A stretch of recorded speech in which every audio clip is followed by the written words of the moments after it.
Hello, very good morning friends. Thank you very much इतने सुबह आज आप लॉग इन किए ये वेबिनार के लिए, इसलिए जस्ट आगे बढ़ने से पहले मुझे बताइए मेरी आवाज़ अब तक क्लियरली पहुंच पा रही है क्या? जरा चैट बॉक्स में बताइए प्लीज।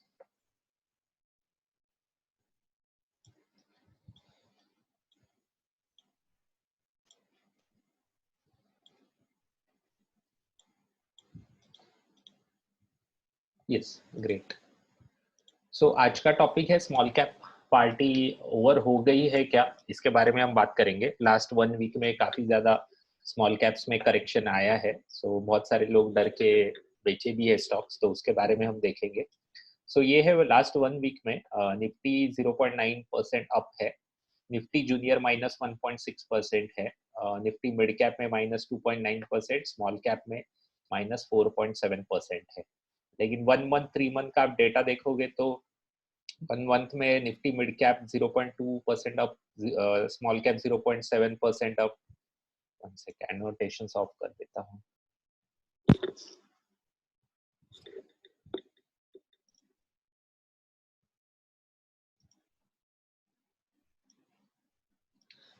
3 मंथ्स का डेटा आप देखोगे तो 13.8% की रैली हुई है स्मॉल कैप निफ्टी में, और मिड कैप में 10.8% की। उसके अगेंस्ट आप देखिए ये स्मॉल करेक्शन है, ऐसा दिख रहा है। ये करेक्शन के लिए क्या ट्रिगर हो रहा है, पॉसिबल ट्रिगर्स क्या है? ग्लोबल मार्केट हो सकता है, ग्लोबल मार्केट मतलब यूएस में करेक्शन, या फिर ऐसी कुछ चीज हो सकती है। इकोनॉमिक डाउनटर्न हो सकता है, जैसे 2018 में आपको याद होगा कि जनवरी 2018 के बाद सडनली स्मॉल और मिड कैप करेक्ट होना लगे। निफ्टी करेक्ट नहीं हुआ, लेकिन स्मॉल और मिड कैप में काफी ज्यादा थ्रैशिंग आई आफ्टर जनवरी 2018, क्योंकि इकोनॉमी एक डाउनटर्न में थी। अगर यूएस में रेट हाइक होता है, यूएस में अगर इन्फ्लेशन बढ़ता है, रेट हाइक होता है, तो यहाँ पे जो एफ ने पैसा डाला हुआ है लास्ट 1.5 साल में, वो धीरे धीरे निकलेगा और यहाँ पे एक करेक्शन बनेगा। तो वैसा है क्या, वो देखेंगे। वैल्यूएशन एक्सपेंसिव हुए क्या, बहुत सारे लोगों के मन में कंसर्न है। अभी सेंसेक्स निफ्टी इतना ऊपर है तो करेक्शन तो बनता है, वैल्यूएशन बहुत स्ट्रेच्ड है। प्रॉफिट बुकिंग हो रही है क्या, ये सब देखेंगे। कि तो ग्लोबल मार्केट का परिणाम देखते हैं। लास्ट 1 मंथ में S&P 0.8% से अप है, निफ्टी है 3.8% up. Russell small cap US का -2.1% डाउन है लास्ट 1 मंथ में। निफ्टी स्मॉल कैप 0.7% अप है लास्ट 1 मंथ। तो ऐसा कुछ करेक्शन, भारी करेक्शन ऐसा है नहीं यूएस मार्केट में। रेट हाइक ग्लोबली आप देखोगे तो कमोडिटी प्राइसेस अप हो रहे हैं। वेज इन्फ्लेशन अप है यूएस में। यूएस की बात करते हैं, logistic cost is up due to shortage of containers. Aluminium prices India में $2,600 पर टन है। यूएस में वही $3,000 पर टन है। ये है लॉजिस्टिक कॉस्ट के वजह से। और कभी ना कभी इन्फ्लेशन आने वाला है यूएस में, बढ़ भी रहा है। इंडिया में भी आप देखोगे तो जो अभी आरबीआई का मीट हुआ उसमें इन्फ्लेशन 5.7% हुआ है, और प्रीवियसली वो टारगेट था 5.1%, जो कि अभी रिवाइज किया है, इंक्रीज 5.7। इन्फ्लेशन आता है तो रेट हाइक होगा। रेट हाइक होगा तो स्लाइट मार्केट करेक्शन, स्लाइट मतलब बहुत ज्यादा मार्केट करेक्शन होगा टेम्पररी। लेकिन ये फेडरल रिजर्व का, आरबीआई का मानना ऐसा है कि ये जो इन्फ्लेशन है फिलहाल ट्रांजिटरी इन नेचर है। ट्रांजिटरी इन्फ्लेशन का इतना नुकसान होता नहीं है मार्केट को जनरली। तो ऐसी यहाँ से भी कोई क्यू है नहीं एज सच। इकोनॉमिक डाउनटर्न है क्या, अभी देखते हैं रिजल्ट्स। लार्ज कैप ने अभी तक के जो रिजल्ट्स आए हैं, अभी तक पूरे रिजल्ट्स आए नहीं है, जो आए हैं उसमें से 76% कंपनियों ने पॉजिटिव रिजल्ट्स दिए। सॉरी, 76% लार्ज कैप कंपनियों के रिजल्ट्स आए, उसमें से 65% कंपनियों के जून क्वार्टर के रिजल्ट्स पॉजिटिव थे। मार्च में ये 68% था, यही परसेंटेज। दिसंबर में 62% था। मिड कैप में देखिए आप, मिड कैप में करंटली 64% कंपनियों के रिजल्ट्स आए हैं, आउट ऑफ विच 67% ने पॉजिटिव रिजल्ट दिए हैं। मार्च में भी 67% पॉजिटिव रिजल्ट थे मिड कैप में, दिसंबर में 49% थे। स्मॉल कैप्स में देखिए 35% कंपनियों के रिजल्ट्स आए हैं, आउट ऑफ विच 72% कंपनियों के रिजल्ट्स पॉजिटिव है। मार्च क्वार्टर में 69% और दिसंबर क्वार्टर में 54%। तो ऐसा यहाँ पे कुछ इकोनॉमिक डाउनटर्न एज सच दिख नहीं रहा है बिल्कुल भी करंट रिजल्ट्स में। टेक्निकल इंडिकेटर्स देखिए, 7 मई को लार्ज मिड स्मॉल कैप में बुलिश या फिर परसेंटेज ऑफ बुलिश और माइंडली बुलिश स्टॉक्स कितने थे? लार्ज कैप में 86, मिड में 85, 87%। फिर 9 जुलाई को देखिए और 9 अगस्त को देखिए, जहाँ से एक बहुत करेक्शन आया है, रीसेंट करेक्शन आया है स्मॉल मिड कैप में। तो एज सच टेक्निकल इंडिकेटर में भी ऐसा कुछ था नहीं। सो क्या हो रहा है? अगर किसी को पता होगा चैट बॉक्स में डालिए, या फिर माइक ऑन करके बोल सकते हो कि हो क्यों रहा है ये 2-3 दिन से ऐसा, या एक वीक से, आपको क्या लगता है? चैट बॉक्स में डालिए अगर आपको पता है तो, या फिर yes. Good morning, sir. Good morning Dhanesh, yeah This is because of the BSE's latest circular for the surveillance of the correct. stock whose movement is more than 10%, 20%. So because of that reason, if you can see in BSE, there are around about 4,700 uh, stocks are listed, out of which around about 3,800 stocks are available for the trading. So maybe 50-60% stocks which are under mid cap and small cap, they will come under surveillance, and BSE will closely monitor these stocks. But as of now, nothing is there from the NSE. Correct. So am I correct, sir? Yes, right है आपका ये कहना। जरा detail में देखते हैं same चीज, ये क्यों हो रहा है। 9th एंड 10th अगस्त को, थैंक यू फॉर पार्टिसिपेटिंग, आपने करेक्ट बोला है। थोड़ा सा डिटेल में ये देखते हैं क्या सर्कुलर्स है। तो दो सर्कुलर्स आए थे बीएसई स्टॉक एक्सचेंज से, 9th अगस्त और 10th अगस्त, जहां से ये ट्रिगर हुआ। तो ये सर्कुलर्स क्या थे देखते हैं। मैं पढ़ के बताता हूँ आपको। It wants to bring additional surveillance measure over the current graded surveillance measure. अभी करंटली ग्रेडेड सर्विलियंस मेजर है और एडिशनल सर्विलियंस मेजर है ट्रेड टू ट्रेड। इसमें एडिशनल सर्विलियंस मेजर लाने के लिए ये सर्कुलर आया। तो सर्कुलर क्या था वो देखते हैं। The circular has come for a BSE, hence applicable only to those complaints which are exclusively traded in BSE. तो सबसे पहले ये देखते हैं, ये बीएसई का है, ये सेबी का नहीं है। सो बीएसई में जो लिस्टेड स्टॉक्स है उनके लिए सर्विलियंस है। तो सिर्फ बीएसई पे लिस्टेड स्टॉक्स तो कितने हैं ऐसे? तो 99% ऑफ द स्टॉक्स एनएसई पे भी होते हैं और बीएसई पे भी होते हैं। सो सिर्फ बचे हुए 1% स्टॉक्स के लिए ये एप्लीकेबल है। So circular is not applicable to the companies traded on BSE as well as NSE. तो आपका पहला टेंशन गया कि सिर्फ 1% को एप्लीकेबल है। BSE has various categories. उसमें से कौन से कैटेगरी के लिए सर्कुलर एप्लीकेबल है? X, XT, Z, ZP, ZY, Y, जिसमें बहुत कम स्टॉक्स आते हैं। अभी which are the companies which are applicable? Share की प्राइस होनी चाहिए 10 रुपया, 10 रुपए से कम, सॉरी हाँ 10 रुपए से कम होनी चाहिए, और market cap less than 1000 crore होनी चाहिए, तो ही ये सर्विलेंस मेजर एप्लीकेबल है। In other words, companies having market cap above 1000 crore and price less than 10, this circular is not applicable. तो आपका पोर्टफोलियो देख लीजिए, आपके पोर्टफोलियो में कौन से स्टॉक्स है जो 1000 करोड़ से कम है मार्केट कैप। बहुत कम स्टॉक्स होते हैं ऐसे। The new measure will come effect from 23rd August. BSE has clarified that this measure does not mean that exchange is taking any adverse action against the companies. Companies में कोई fundamentally problem है, yes bank और बहुत सारे जो बीच में अडानी वगैरह कंपनियों जैसा, ऐसा इसके लिए ये मेजर नहीं है, वो क्लैरिफाई किया गया है। और बीएसई कोई एक्शन नहीं लेने वाली है।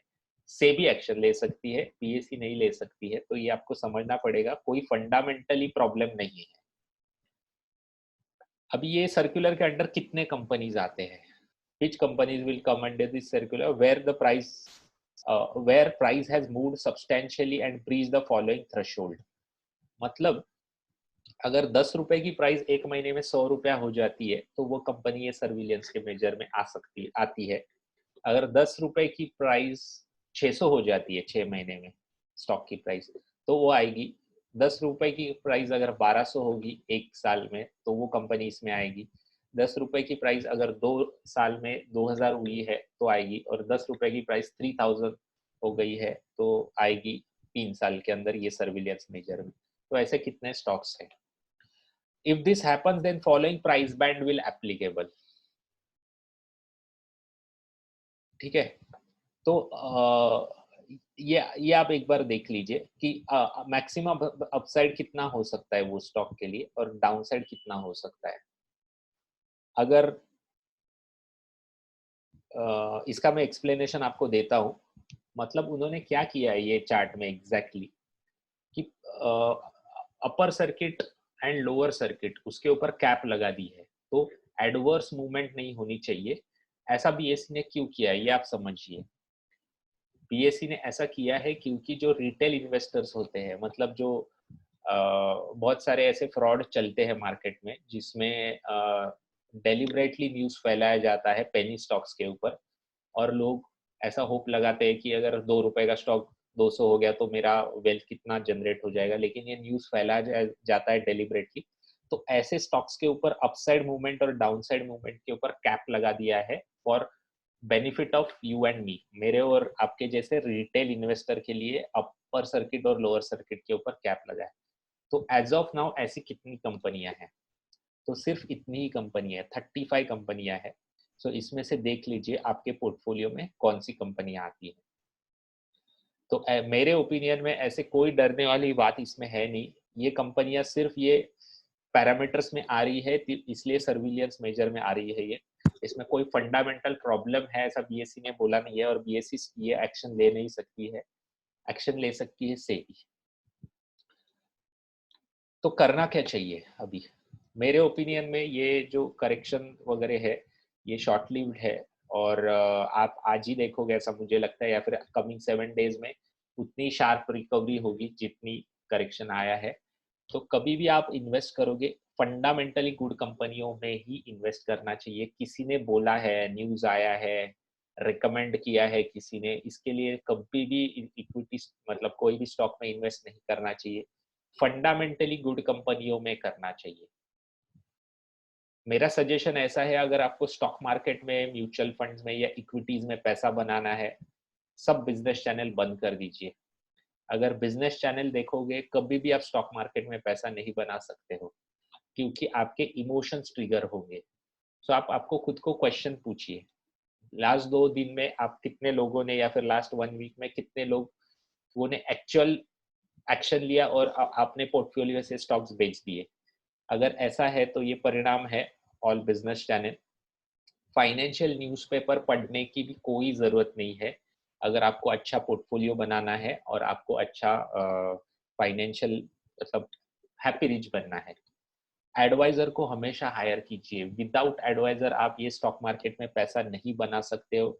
डू इट योरसेल्फ ऐसा इन्वेस्टिंग करके पैसा नहीं बनाया जाता है। इस दुनिया का सबसे रिचेस्ट आदमी बाय इन्वेस्टिंग, उसके भी एडवाइजर्स है, तो ये आपको समझना पड़ेगा। म्यूचुअल फंड्स में आप इन्वेस्ट करते हो तो 5 फिंगर स्ट्रेटजी आपको अपनाना चाहिए।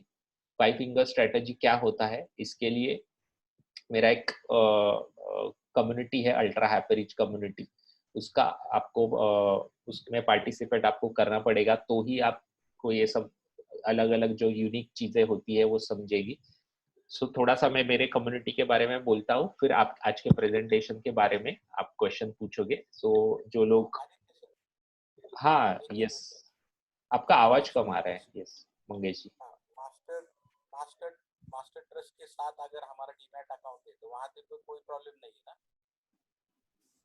क्या क्या मुझे समझा नहीं, आपका आवाज ही कम आ रहा है। हाँ, अभी आपने जो स्लाइड दिखा है ना, तो उसमें मास्टर ट्रस्ट का नाम है। ये जो कंपनियां है ना, ये जो कंपनियां, हाँ इसमें कोई प्रॉब्लम नहीं है। हाँ हाँ। और बीएससी का ये है, मतलब बीएससी का सर्कुलर है। सो बीएससी कोई मुझे ये पूछना है इसमें कि अगर इसमें डीमैट अकाउंट है तो कोई प्रॉब्लम नहीं है ना? मैं आपको वही बोल रहा हूँ, ये कंपनी में कोई प्रॉब्लम, फंडामेंटल प्रॉब्लम नहीं है। इसका प्राइस एडवर्स मूवमेंट हुआ है लास्ट 1 साल में, 6 महीने में, 2 साल में, 3 साल में, एज पर बीएसई के सर्विलियंस मेजर, इसके लिए ये फ्रेम में आई है। इसमें कोई फंडामेंटल प्रॉब्लम है ऐसा बॉम्बे स्टॉक एक्सचेंज का कहना नहीं है, ना वो इसमें कुछ इन्वेस्टिगेट कर सकती है। सो इसमें ये कंपनी में कुछ प्रॉब्लम है मुझे नहीं पता, क्योंकि ये इतनी छोटी कंपनी है कि ये मेरे ओपिनियन में इतने अच्छे अच्छे कंपनियां, इसको आपको ये भी नहीं करना चाहिए, मतलब देखना भी नहीं। डीमैट अकाउंट है वहाँ पे, सिर्फ डीमैट, इन्वेस्टमेंट नहीं। नहीं, मैं इसके ऊपर कुछ कमेंट ही नहीं कर सकता हूँ, लेकिन मैं इतना बोल सकता हूँ इसमें कोई फंडामेंटल प्रॉब्लम है इसलिए ये सर्विलियंस में आई है, ऐसा नहीं है, इतना मैं बोल सकता हूँ। लेकिन क्या इसमें कुछ प्रॉब्लम है क्या, मुझे नहीं पता। और मेरे ओपिनियन में आपको डीमैट अकाउंट में ऐसा सच कोई प्रॉब्लम होता नहीं है, क्योंकि आपके जो भी शेयर्स होते हैं वो CDSL NSDL में होते हैं, तो ये कंपनी बंद भी हो जाती है या कुछ भी हो जाता है तो आपके शेयर सेफ है। सो मेरे ओपिनियन में ऐसा कुछ होना तो नहीं चाहिए। अगर आपको डर लगता है तो अच्छे ब्रोकर के साथ अकाउंट ओपन कीजिए, एक 4-5 दिन का काम है, आपके पूरे शेयर्स ट्रांसफर हो जाएंगे। और मेरे ओपिनियन में तो कोई डरने की बात है नहीं यार, सच ऐसे। सो मेरे कम्युनिटी के बारे में थोड़ा सा बताता हूँ, जो नए लोग हैं यहाँ पे सुन रहे हैं webinar. Ultra happy rich community है ये। इसमें क्या क्या करते हैं, इसका ज्वाइनिंग फीस है 3000 रुपीज, लेकिन अगर एंड ऑफ द सेशन तक रुकोगे तो मैं आपको एक अच्छा डिस्काउंट दूंगा। इसमें एक वर्कशॉप होता है जो 16, 17, 18 अगस्त को होगा, secrets of debt free life. क्योंकि हम एज अ कम्युनिटी मेंबर्स ऐसा मानते हैं कि अगर आपके ऊपर कर्जा है तो आप कभी हैप्पी रिच नहीं बन सकते हो। इसके वेरियस रीजंस है, तो कैसे डेट फ्री बनना है इसके ऊपर और रहना है इसके ऊपर ये वर्कशॉप है, ये अटेंड कर सकते हो। Secrets of happy rich action plan, मतलब कहाँ पे आपको इन्वेस्ट करना है अगर आपको फाइनेंशियल फ्रीडम चाहिए early, at the age of 45 आपको समझ लीजिए फाइनेंशियली फ्री होना है, तो कहाँ पे इन्वेस्ट करना चाहिए। सो ये वर्कशॉप में आपको पता चलेगा। 30 अगस्त, 31 अगस्त और 1 सितंबर को ये वर्कशॉप होगा। द बिलियनियर प्लेबुक, सोच में बदलना पड़ेगा आपको अगर आपको अच्छा इन्वेस्टर बनना है और आपका फॉर्च्यून बनाना है, हैप्पी रिच बनना है। तो for example most of the लोग हमेशा सोचते हैं मुझे रिटर्न्स कितने मिलेंगे, लेकिन रिटर्न्स इम्पोर्टेंट है ही नहीं, मैं आपको कॉन्फिडेंटली बोल सकता हूँ। अगर आपको अच्छा वेल्थ क्रिएट करना है, सबसे पहले देखिए वैल्यूएशंस, कौन से वैल्यूएशन पे आप एंट्री मार रहे हो। अगर आपको वैल्यूएशन समझ में आते हैं तो आप इन्वेस्ट कीजिए, कोई भी asset class, real estate, stocks, mutual fund, gold. अगर आपको वैल्यूएशंस नहीं समझ में आते हैं तो सीखिए, अगर नहीं सीखने पर भी समझ में नहीं आते, एडवाइजर से पूछिए। सो ऐसे बहुत सारे फैक्टर्स होते हैं जो लोग इग्नोर करते हैं, और फिर वो बोलते हैं रियल इस्टेट में पैसा नहीं बनता है या फिर स्टॉक मार्केट में पैसा नहीं बनता है। तो ये वर्कशॉप आपको ये माइंडसेट देगा। 13, 14, 15 सितंबर। इसके साथ काफ़ी अलग अलग मैं वर्कशीट्स देता हूँ, कैलकुलेटर्स देता हूँ जो आप डाउनलोड कर सकते हो डायरेक्टली। 7000 रुपीज उसकी कॉस्ट है, लेकिन ये कम्युनिटी के साथ फ्री ऑफ कॉस्ट मिलेंगे। Bonus number 5, market outlook session conduct होता है जो कि कल कंडक्ट होगा ये मंथ का, जिसमें आपको एग्जैक्टली करंट मार्केट मतलब इकोनॉमिक सिचुएशन क्या है वो सिंपल लैंग्वेज में आपको समझेगी। अभी बहुत सारे लोगों के मन में डाउट है कि दुकानें बंद है, लॉकडाउन था काफी जगहों पे, महाराष्ट्र में, मुंबई में भी लॉकडाउन था, फिर भी सेंसेक्स 16,000, निफ्टी इतना बड़ा। सो क्या ओवर वैल्यूड है, मुझे पैसा प्रॉफिट बुक करना चाहिए। ये सब क्वेश्चंस का आंसर तभी आपको मिलेगा जब भी आप इकोनॉमिक कंडीशन समझोगे, ऐसा क्यों हो रहा है मार्केट में। तो ये सेशन में आपको समझेगा, ये मंथ का कल होगा। Bonus number 6, expert knowledge series quarterly once होगा। जो नए नए प्रोडक्ट्स आते हैं, नई नई डेवलपमेंट होती है, उसके बारे में बाहर से कोई एक्सपर्ट्स आके हमें नॉलेज देंगे। Bonus number 8, smart investor series. जैसे आज का इन्वेस्टर सीरीज एक था, मतलब अच्छा जैसा ऑफिशियली नहीं था, लेकिन आज का जो इंफॉर्मेशन आपको दिया गया, सेम वे इंफॉर्मेशन आपको स्मार्ट इन्वेस्टर बनने के लिए दिया जाएगा। मंथली वंस ये होता है। सो इसकी कॉस्ट 2999 है, नॉर्मल कॉस्ट। ये 8 चीजें आपको मिलेंगी, लेकिन अगर आप नेक्स्ट 15 मिनट में ये इसका अपने ग्रुप का एक मिनट, मैं आपको लिंक दे देता हूँ जरा इसका। सो जिनको भी इसका मेंबरशिप लेना है वो ले सकते हैं। फिर उसके बाद क्वेश्चन एंड आंसर आज के सेशन के ऊपर हम स्टार्ट करेंगे।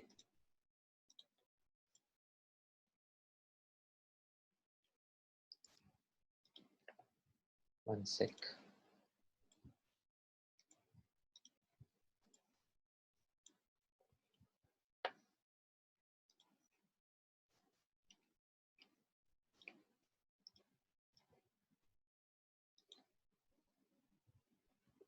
यस, तो जिनको भी ये अल्ट्रा हैपरिच कम्युनिटी सर्कल का मेंबरशिप लेना है, चैट बॉक्स में मैंने लिंक्स डाले हुए हैं और नेक्स्ट 15 मिनट्स में 1999 इसका कॉस्ट होगा। और ट्रस्ट मी, ये 1999 में आपको 1 साल का मेंबरशिप लेने के बाद जो नॉलेज मिलने वाला है वो आपके फाइनेंशियल लाइफ को एक बहुत बड़ी डायरेक्शन दे सकता है। इसके बारे में मेरे मन में कोई डाउट नहीं है। ऑलरेडी इसके 125 मेंबर्स है, सो आप भी इसका सोच सकते हो। सो आज के सेशन के ऊपर क्वेश्चन पूछिए, कुछ है तो माइक ऑन करके या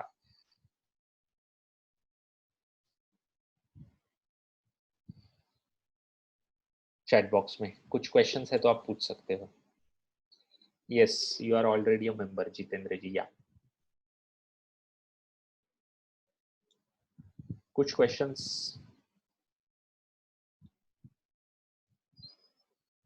आप में से कितने लोगों ने बेचा लास्ट 1-2 दिन में, शेयर्स बेचे पैनिक में आके? अगर आप मॉडेस्ट ऑनेस्ट होके। Hello. हाँ, yes. In ticket tab, for some stocks, it shows in ASM list. ASM list correct and shows as red. Correct. Whether any problem with the stocks or like this?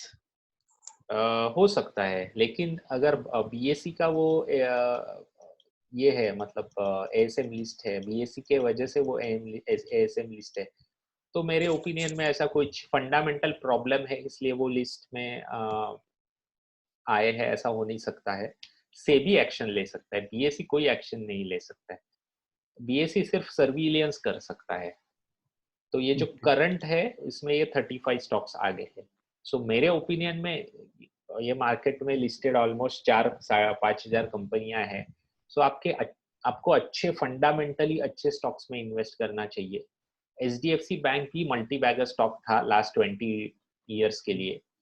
सो अच्छे stocks में आप invest कीजिए, मेरा कहना आपको ऐसा रहेगा। और एडवाइजर की सलाह लीजिए। विदाउट एडवाइजर कोई भी स्टॉक में ऑनलाइन देख के आप कभी भी इन्वेस्ट मत कीजिए, आपको अंदाजा आएगा नहीं। There are many advisors, online advisors, जहाँ पे आप पेड मेंबरशिप लेके आप अच्छा इन्वेस्टिंग कर सकते हो। सो आपको वैसा करना चाहिए। खुद से डू इट योरसेल्फ, आपको पता ही नहीं चलेगा आपको कहाँ पे इन्वेस्ट करना चाहिए। या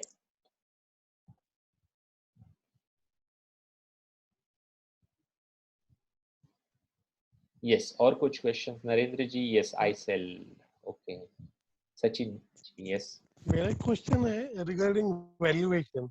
हाँ, अभी वैल्यूएशन कैलकुलेट कैसे करें अभी? और लोगों का कहना है कि ये लिक्विडिटी जो ज्यादा पुश हुई है उसके वजह से ये सब मार्केट बढ़ रहा है, लेकिन Correct. ये कितने % तक सही है और उसको मॉनिटर कैसे करें कि लिक्विडिटी कम हो रहा है या उसके वजह से टॉर्क स्टॉक नीचे जा रहा है या निफ्टी नीचे जा सकता है? इसके लिए क्या आप गाइडलाइन दे सकते हैं? हाँ, यस, मैं आपको डिटेल आंसर कल के मार्केट आउटलुक सेशन में मिलेगा, फिर भी शॉर्ट में देता हूँ। मार्केट ऊपर जाता है दो चीजों के वजह से, फंडामेंटल के वजह से, मतलब अर्निंग्स के वजह से, या फिर दूसरा है लिक्विडिटी की वजह से। सो दोनों पॉजिटिव है इंडिया के लिए।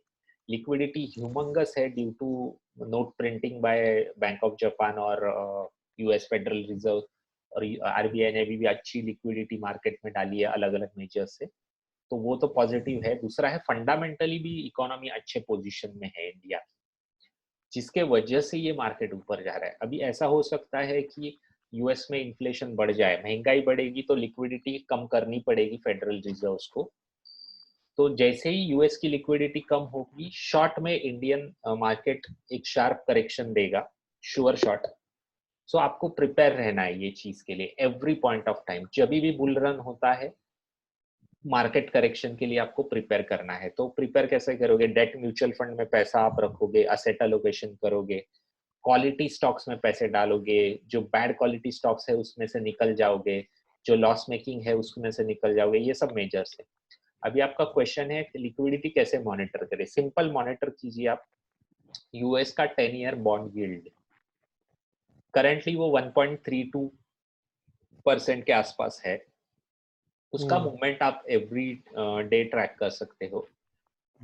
जितनी उसकी शार्प अपवर्ड मूवमेंट होगी उतना इंडियन मार्केट में से पैसा निकलेगा। शार्प होनी चाहिए, धीरे धीरे धीरे धीरे होती है तो उतना मूवमेंट प्रॉब्लम होगा नहीं इंडियन इकोनॉमी को।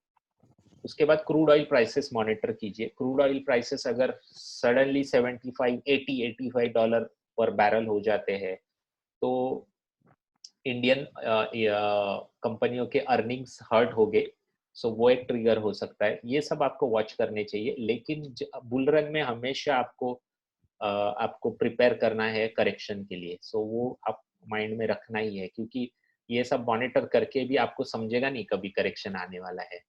करेक्शन विदाउट नॉलेज आता है। सो इसके लिए वो करेक्शन का फायदा लेने के लिए आप बेटर पोजीशन पे होने चाहिए। सो ये माइंडसेट से आप हमेशा ये कीजिए, अप्रोच कीजिए। Thank you. Yes, thank you.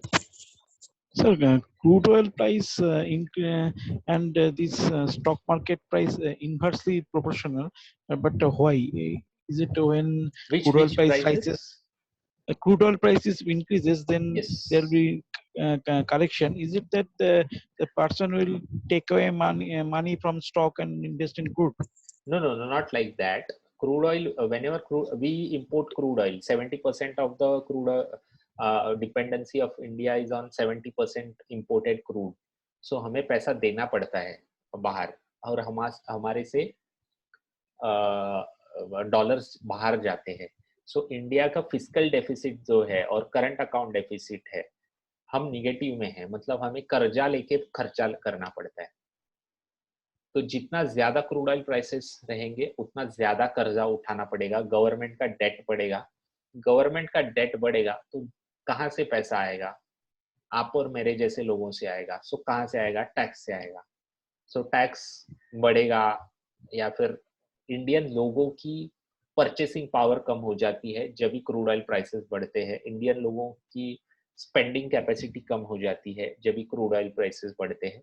Spending capacity कम होगी तो इकोनॉमी स्लो डाउन में जाएगी। इकोनॉमी स्लो डाउन में जाएगी तो अर्निंग्स घटेंगे, कंपनियों के अर्निंग्स घटेंगे, शेयर मार्केट करेक्ट होगा। सो ये रिलेशन है, लेकिन डायरेक्टली इतना ऐसा होता नहीं है। क्रूड ऑयल प्राइसेस एक रेंज होती है 60 to 75 के रेंज में अगर क्रूड ऑयल है तो इंडियन कंपनियों के लिए वो बेस्ट होता है, मतलब इंडियन मार्केट के लिए 60 to 75 के बीच में।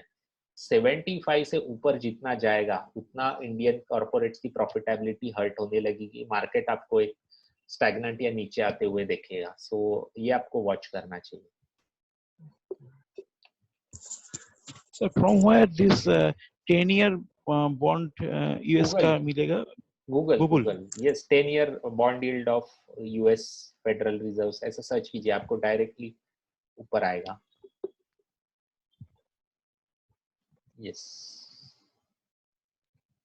माधव जी ने पूछा, is it advisable to continue small cap mutual funds?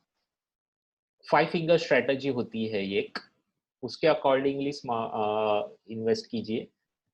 According to 5 finger strategy, currently small cap में आपको 10% ऑफ योर SIPs कंटिन्यू करने चाहिए। मतलब 20,000 की SIP है तो मेरे ओपिनियन में अकॉर्डिंग टू 5 फिंगर स्ट्रेटजी 2,000 के SIP स्मॉल कैप्स में कंटिन्यू कीजिए। स्मॉल कैप में एज सच बबल में आया नहीं है, बबल जोन में स्मॉल कैप इंडेक्स आया नहीं है।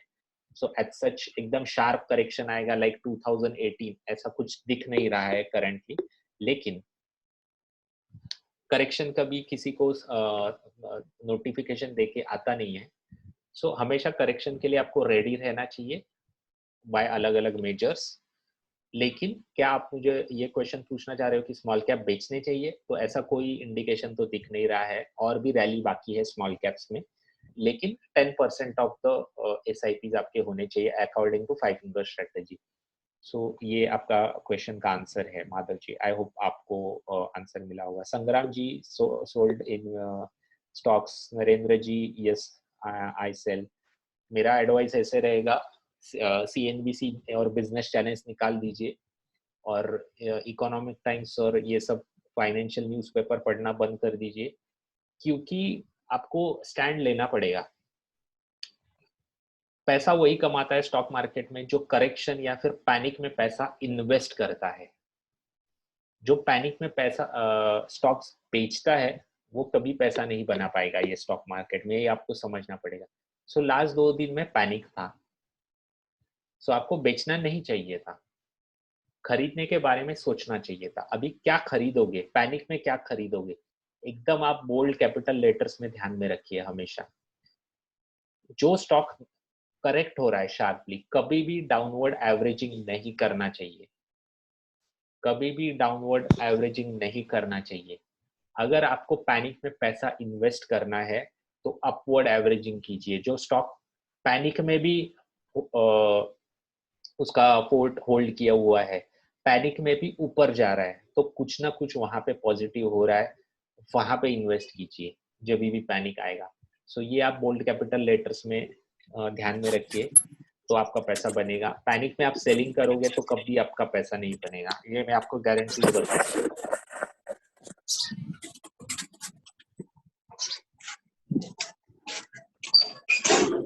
और कुछ क्वेश्चंस?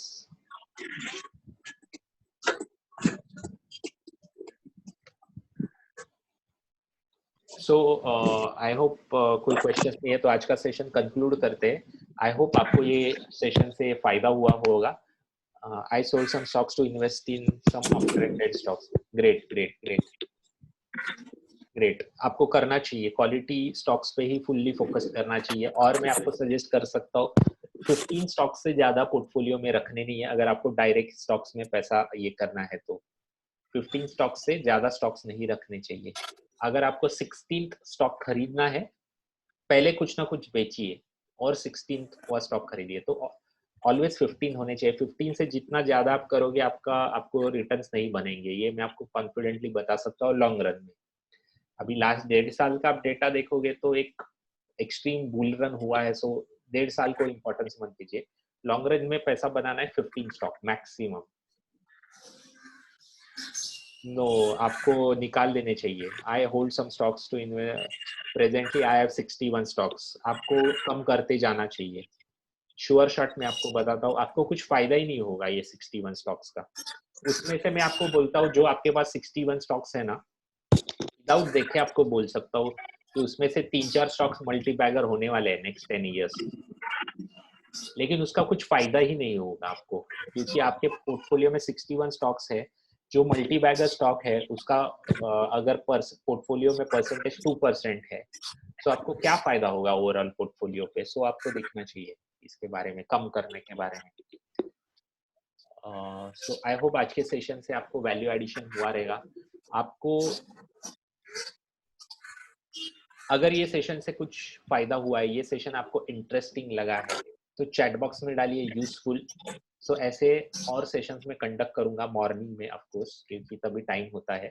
सो अगर आपको आज का सेशन यूजफुल लगा है तो चैट बॉक्स में डालिए useful.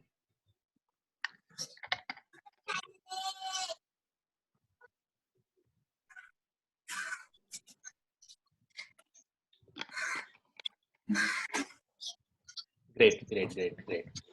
So thank you very much, आपने इतने अर्ली मॉर्निंग में टाइम दिया इसके लिए। जिन्होंने भी ये कम्युनिटी के फीस भरे उनको नेक्स्ट 15 मिनट्स में लिंक आ जाएंगे। सैटरडे संडे को एक ओपन फॉर ऑल सेशन होगा for how to repay home loan in 7 years के बारे में। सो ये इनवाइट में हमारे फेसबुक व्हाट्सएप पे भेजूंगा। सो वो इनवाइट आप जरा सबको फॉरवर्ड कर दीजिए, सो बाकी भी लोगों को फायदा हो सकता है। So thank you very much. खुशी जी ने कहा है सो ओके। आप कुछ रीजन बता सकती है तो चैट बॉक्स में डालिए कि क्या आपको एक्सपेक्टेड था इसमें। सो अकॉर्डिंगली नेक्स्ट सेशन में मैं इम्प्रूव करूंगा। So thank you very much, आपने टाइम दिया इसके लिए, और आज का सेशन कंक्लूड हुआ ऐसा मैं अनाउंस करता हूँ और आज का वीडियो स्टॉप करता हूँ। Thank you.